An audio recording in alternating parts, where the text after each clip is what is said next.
આ કણંજનું વૃક્ષ છે.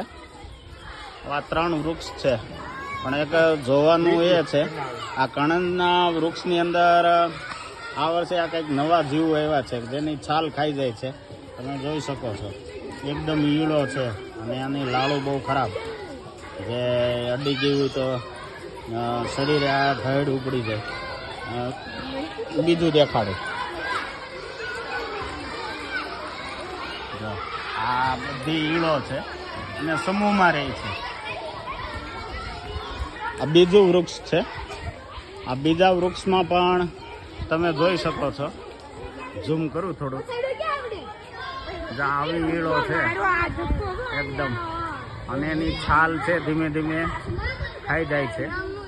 હવે આ કણંદના વૃક્ષમાં જ ફક્ત આવેલી છે, એટલે આ એક છાલ ખવાઈ ગઈ છે. બાજુમાં જોઈએ આપણે, બધી છાલ ખવાઈ ગઈ છે, ઉપરથી છાલ ખાઈ જાય છે.